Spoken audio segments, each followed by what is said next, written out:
Hi guys, it's Kayla. Welcome back to my channel. I hope everyone has a happy new year. Today we're going to be reading Chapter 14, or Part 2, Chapter 4 of the Complete Tales of Winnie the Pooh. Chapter 4, in which it is shown that tigers don't climb trees. One day when Pooh was thinking, he thought he would go and see Eeyore because he hadn't seen him since yesterday. And as he walked through the heather singing to himself, he suddenly remembered that he hadn't seen Owl since the day before yesterday. So he thought that he would just look in at the 100-acre wood on the way and see if Owl was at home. Well, he went on singing until he came to the part of the stream where the stepping stones were, and when he was in the middle of the third stone, he began to wonder how Kayla and Roo and Tigger were getting on, because they had all lived together in a different part of the forest. And he thought, I haven't seen Roo in a very long time, and if I don't see him today, it will be a still longer time. So he sat down on the stone in the middle of the stream and sang another verse of his song while he wondered what to do. The other verse of the song was like this: I could spend a happy morning seeing Roo, I could spend a happy morning being Pooh, for it doesn't seem to matter if I don't get any fatter, and I don't get any fatter, what I do. The sun was so delightfully warm, and the stone which had been sitting in it for a long time was so warm too, that Pooh had almost decided to go on being Pooh in the middle of the stream for the rest of the morning, when he remembered Rabbit. Rabbit, Pooh said to himself. I like talking to Rabbit. He talks about sensible things. He doesn't use long, difficult words like Owl. He uses short, easy words like, what about lunch? And help yourself, Pooh. I suppose really I ought to go and see Rabbit. Which made him think of another verse. Oh, I like his way of talking, yes I do. It's the nicest way of talking, just for two. And help yourself with Rabbit, though it may become a habit, it is pleasant sort of habit for a Pooh.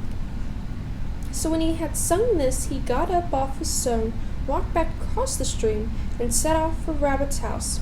But he hadn't got far before he began to say to himself, Yes, but suppose Rabbit is out. Or suppose I get stuck in his front door again, coming out, as I did once when his front door wasn't big enough. Because I know I'm not going to get fatter, but his front door may be getting thinner. So wouldn't it be better if... And all the time he was saying things like this, he was going more and more westerly without thinking, until suddenly he found himself at his own front door again. It was 11 o'clock, which was time for a little something. Half an hour later he was doing what he had always really meant to do. He was stumping off to Piglet's house. And as he walked, he wiped his mouth with the back of his paw and sang rather a fluffy song through the fur. It went like this. I could spend a happy morning seeing Piglet, and I couldn't spend a happy morning not seeing Piglet, and it doesn't seem to matter if I don't see Owl and Eeyore, or any of the others, and I'm not going to see Owl or Eeyore, or any of the others, or Christopher Robin. Written down like this, it doesn't seem a very good song, but coming through pale fawn fluff at about 11:30 on a very sunny morning, it seemed to Pooh to be one of the best songs he had ever sung, so he went on singing it. Piglet was busy digging a small hole in the ground outside his house. Hello, Piglet, said Pooh. Hello, Pooh, said Piglet, giving a jump of surprise. I knew it was you. So did I, said Pooh. What are you doing? I'm planting a haycorn, Pooh, so that it can grow up into an oak tree. I have lots of haycorns just outside the front door instead of having to walk miles and miles. Do you see, Pooh? Supposing it doesn't, said Pooh. It will, because Christopher Robin says it will, so that's why I'm planting it. Well, said Pooh, if I plant a honeycomb outside my house, then it will grow up into a beehive. Piglet wasn't quite sure about this. Or a piece of a honeycomb, said Pooh, so as not to waste too much. Only that I might only get a piece of a beehive, and it would be the wrong piece, where the bees were buzzing and not honeying. Bother. Piglet agreed that that would rather be bothering. Besides, Pooh, it's a very difficult thing, planting unless you know how to do it, he said, and he put the acorn in the hole he had made and covered it up with earth, and jumped on it. I do know, said Pooh, because Christopher Robin gave me a nasturtium seed, and I planted it, and I'm going to have nasturtiums all over the front door. I thought they were called nasturtiums, said Piglet timidly, and as he went on jumping. No, said Pooh, not these. These are called nasturtiums. When Piglet had finished jumping, he wiped his paws on his front door and said, What shall we do now? And Pooh said, Let's go and see Kayla and Roo and Tigger. And Piglet said, yes, let's, because he was still a little anxious about Tigger, who was a very bouncy animal, with a way of saying, how do you do, which always left her ears full of sand, even after Kayla had said, gentle Tigger, dear, and had helped you up again. So they set off for Kanga's house. Now it happened that Kayla had felt rather motherly that morning, and wanting to count things like Rue's vests and how many pieces of soap there were left, and the 2 clean spots in Tigger's feeder. So she had sent them out with a pack of watercress sandwiches for Rue and a packet of extra malt sandwiches for Tigger, to have a nice long morning in the forest, not getting into mischief. And off they had gone. And as they went, Tigger told Rue, who wanted to know all about the things that Tiggers could do. Can they fly? Asked Rue. Yes, said Tigger. They're very good flyers, Tiggers are. Extremely good flyers. Ooh, said Rue. Can they fly as well as an owl? Yes, said Tigger, only they don't want to. Why don't they want to? Well, they just don't like it somehow. Rue couldn't understand this because he thought it would be lovely to be able to fly, but Tigger said it was difficult to explain to anybody who wasn't a Tigger himself. Well, said Rue, can they jump as far as Kangas? Yes, said Tigger, when they want to. I love jumping, said Rue. Let's see who can jump furthest, you or me. I can, said Tigger, but we mustn't stop now or we shall be late. Late for what? For whatever we want to be in time for, said Tigger, hurrying on. In a little while they came to the 6 pine trees. I can swim, said Rue. I fell into the river and I swimmed. Can Tiggers swim? Of course they can. Tiggers can do everything. Can they climb trees better than Pooh? Asked Rue, stopping under the tallest pine tree and looking up at it. Climbing trees is what they do best, said Tigger. Much better than Pooh's. Could they climb this one? They're always climbing trees like that, said Tigger. Up and down all day. Ooh, Tigger, are they really? I'll show you, said Tigger bravely, and you can sit on my back and watch me. For of all the things which he had said Tiggers could do, and the only one he felt really certain about suddenly was climbing trees. Ooh, Tigger, ooh, Tigger, ooh, Tigger, squeaked Rue excitedly. So he sat on Tigger's back and up they went, and for the first 10 feet Tigger said happily to himself, up we go. And for the next 10 feet he said, I always said Tiggers could climb trees. And for the next 10 feet he said, not that it's easy, mind you. And for the next 10 feet he said, of course there's the coming down too, backwards. And then he said, which will be difficult, unless one fell, when it would be easy.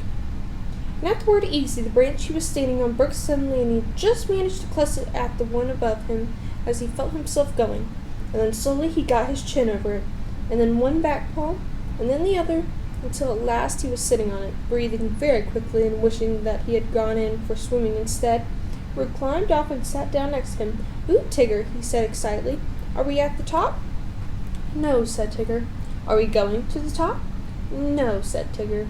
Oh, said Rue rather sadly. Then he went on hopefully. That was a lovely bit just now when you pretended we were going to fall to the bottom. And we didn't. Will you do that bit again? No, said Tigger. Rue was silent for a little while, and then he said, shall we eat our sandwiches, Tigger? And Tigger said, yes. Where are they? And Rue said, at the bottom of the tree. And Tigger said, I don't think we'd better eat them just yet. So they didn't. By and by, Pooh and Piglet came along. Pooh was telling Piglet in a singing voice that it didn't seem to matter if he didn't get any fatter, and he didn't think he was getting any fatter what he did. And Piglet was wondering how long it would be before his acorn came up. Look, Pooh, said Piglet suddenly, there's something in one of the pine trees. So there is, said Pooh, looking up wonderingly. There's an animal. Piglet took Pooh's arm in case Pooh was frightened.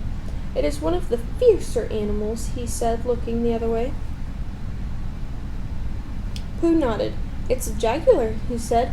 What do jaguars do? Asked Piglet, hoping that they wouldn't. They hide in the branches of trees and drop onto you as you go underneath, said Pooh. Christopher Robin told me. Perhaps we'd better hadn't go underneath Pooh in case he dropped and hurt himself. They don't hurt themselves, said Pooh. They're such very good droppers. Piglet still felt that to be underneath a very good dropper would be a mistake. He was just going to hurry back for something which he had forgotten when the jaguar came and called out to them. Help, help, it called. That's what jaguars always do, said Pooh, much interested. They call, help, help, and then when you look up, they drop on you. I'm looking down, cried Piglet loudly, so as the jaguar couldn't do the wrong thing by accident.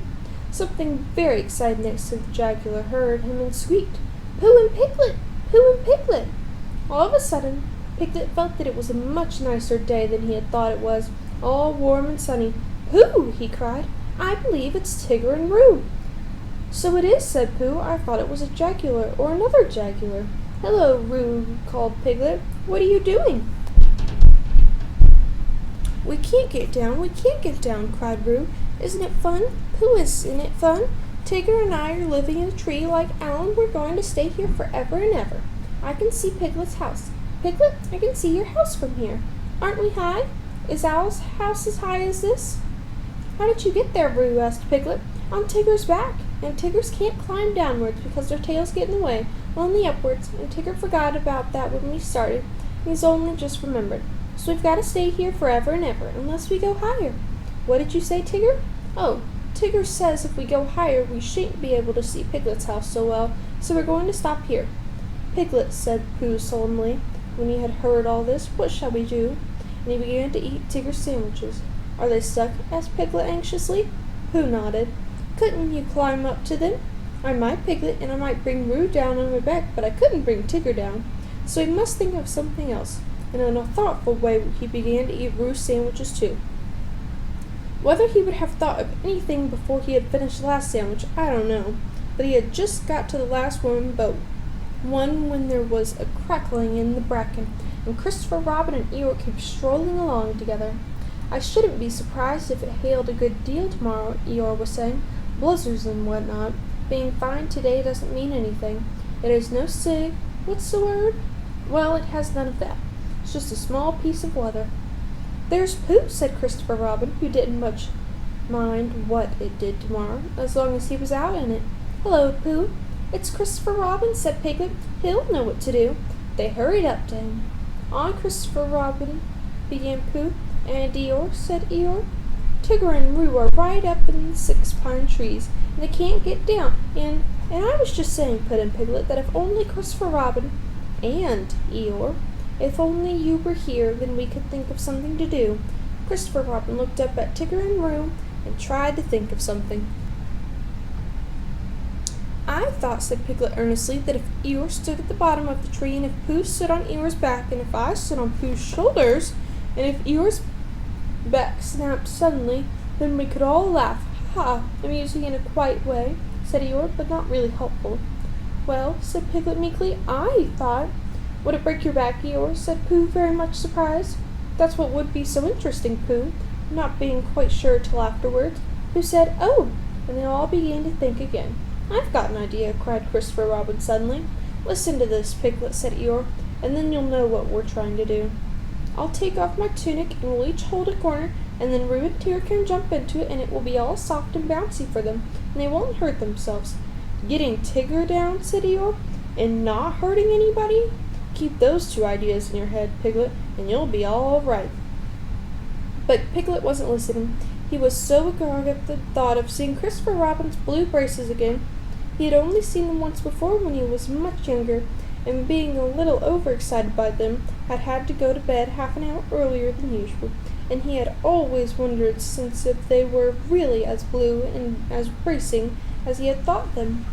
So when Christopher Robin took his tunic off, and they were, he felt quite friendly to Eeyore again, and held the corner of the tunic next to him and smiled happily at him. And Eeyore whispered back, "I'm not saying there won't be an accident now, mind you. They're funny things, accidents. You never have them till you're having them." When Roo understood that he had to do, he was wildly excited, and cried out, "Tigger, Tigger, we're going to jump. Look at me jumping, Tigger. Like flying, my jumping will be. Can Tiggers do it?" And he squeaked out, "I'm coming, Christopher Robin," and he jumped straight into the middle of the tunic. He was going so fast that he bounced up again almost as high as where he was before, and went on bouncing and saying, "Ooh," for quite a long time. Then at last he stopped and said, "Ooh, lovely," and they put him on the ground. "Come on, Tigger," he called out, "it's easy." But Tigger was holding on to the branch and saying to himself, "It's all very well for jumping animals like kangas, but it's quite different for swimming animals like Tiggers." And he thought of himself floating on his back down a river, striking out from one island to another, and he felt that was really the life for Tigger. "Come along," called Christopher Robin. "You'll be all right." "Just wait a moment," said Tigger nervously. "Small piece of bark in my eye." And he moved slowly along his branch. "Come on, it's easy," squeaked Roo, and suddenly Tigger found how easy it was. "Ow!" he shouted as the tree flew past him. "Look out!" cried Christopher Robin to the others. There was a crash and a tearing noise and a confused heap of everybody on the ground. Christopher Robin and Pooh and Piglet picked themselves up first, and they picked Tigger up, and underneath everybody else was Eeyore. "Oh, Eeyore!" cried Christopher Robin. "Are you hurt?" And he felt him rather anxiously and dusted him and helped him to stand up again. Eeyore said nothing for a long time, and then he said, "Is Tigger there?" Tigger was there, feeling bouncy again already. "Yes," said Christopher Robin. "Tigger's here." "Well, just thank him for me," said Eeyore. That concludes Chapter 14 of the Complete Tales of Winnie the Pooh. Make sure to join me next time to read Chapter 15. Have a great day. Bye!